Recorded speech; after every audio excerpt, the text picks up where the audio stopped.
You have to become the word. You have to eat the word. Because when your mind is tossing and turning and flipping upside down, God gives you the word that says, come unto me, all ye that labor and are heavy laden, I will give you rest. Oh, in other words, I'm going to rest in God. I go to bed at night, sometimes I just sleep. I got some headphones that I sleep with the word on all the time, but it's penetrating through my spirit. So when I get up in the morning, I can still feel his presence circling all around me. Lord, I thank you. Yet though the blessing has been blocked, but it's still coming.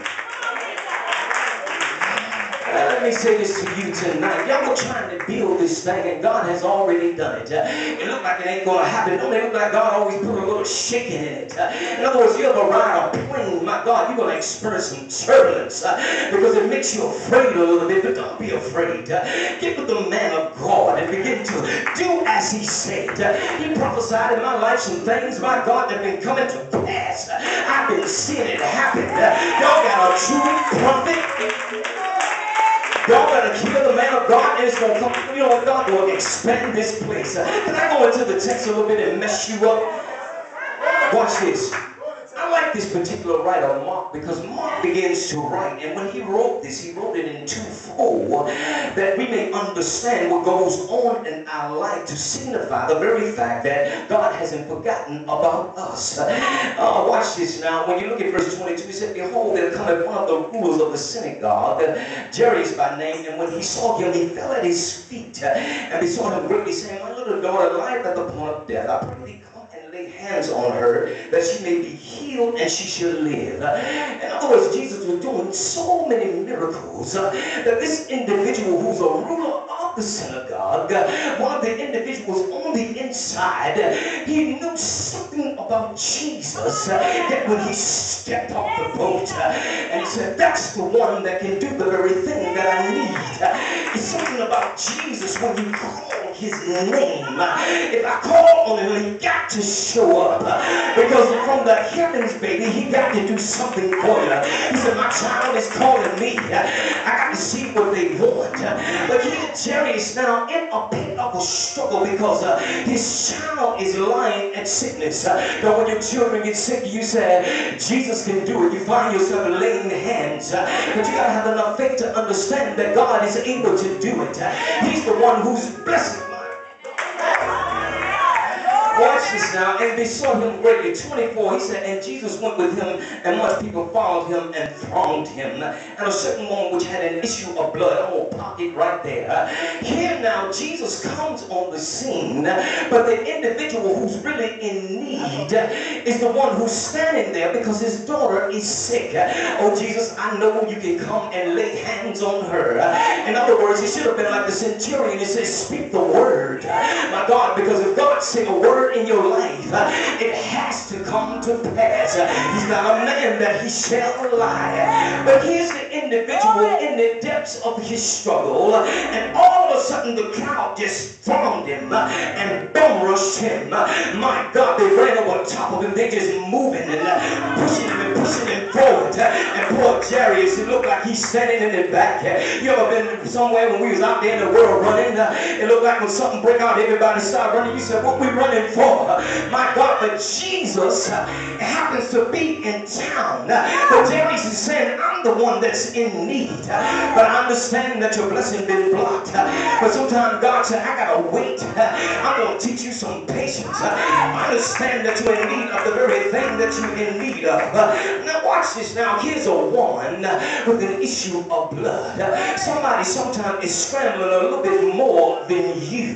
They need Jesus just badly more than anything else. I understand that you're saved, but I'm the one who's really in need. I'm saved too, but I'm scrambling. My God, this woman had some issues of blood. In other words, she had endometriosis, which is a constant flow of the blood.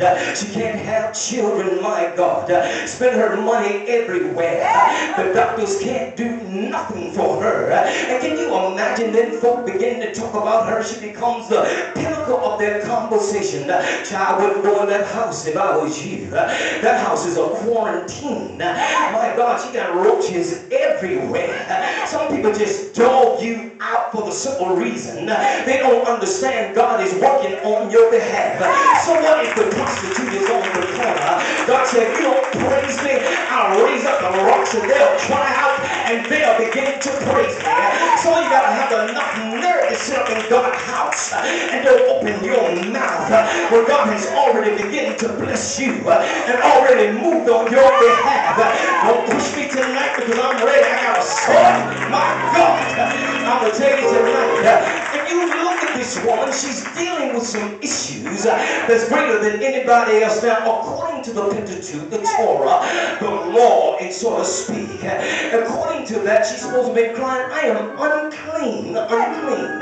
But let me tell you something, baby, when you in need, and you know there's a God in town that's able to serve and fix your circumstance and situation, I'm a press my way through the crowd. I don't care who in my way. Forget about the law, because grace has suspended the rule. My God, the rule has been suspended. In other words, Jesus is in town. I got to press my way. I don't care who's in my way tonight. I need a blessing from the Lord, so I got to press. No matter what I do, get out of my way. Because Jesus is in town tonight. And I need a blessing. But what about Jairus? You can't leave him out. Because it's a twofold struggle. He's struggling. And because of the simple fact she's in need, it's something about the will of your faith. You ever been so desperate in need, you say, you know what, I'm in need of a vehicle. My traffic is bad, everything is jacked up. But God, you said you'll supply my needs according to your riches and glory. You know what, faith will make you get up and say, you know what, I'm going down here to the lot. And if you don't do it, I'll walk back. But don't God always provide? Don't God always move on? Oh my God. See, the woman was dealing with some issues, so that's why, watch this, her faith began to touch God's will and it caused her to move. And faith will make you get crazy and say, get out of my way. I don't care what you say, I'm going to get my blessing in spite of the circumstance, because God is in the blessing business.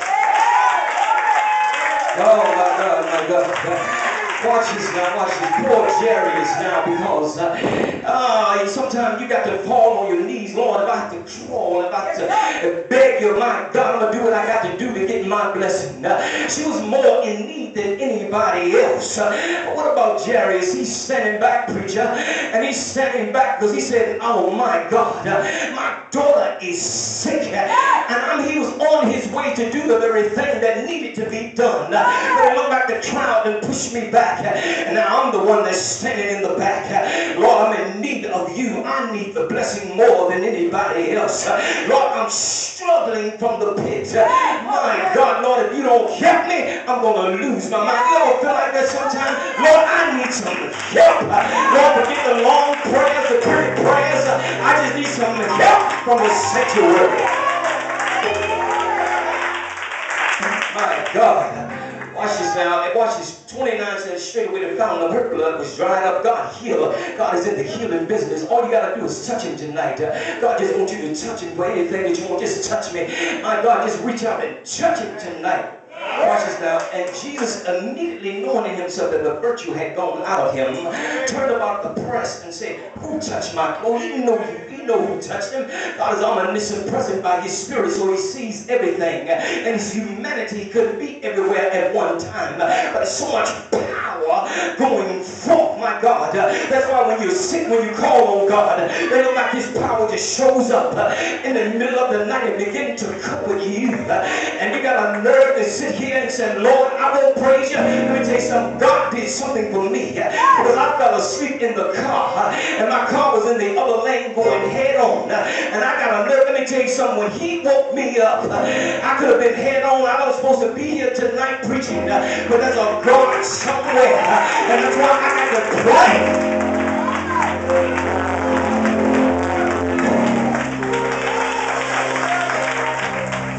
My God, let me see if I can finish this thing and close out on it in Jesus' name. Watch this now. We're going back to Jerry. It's because we have to deal with him. We can't leave him out.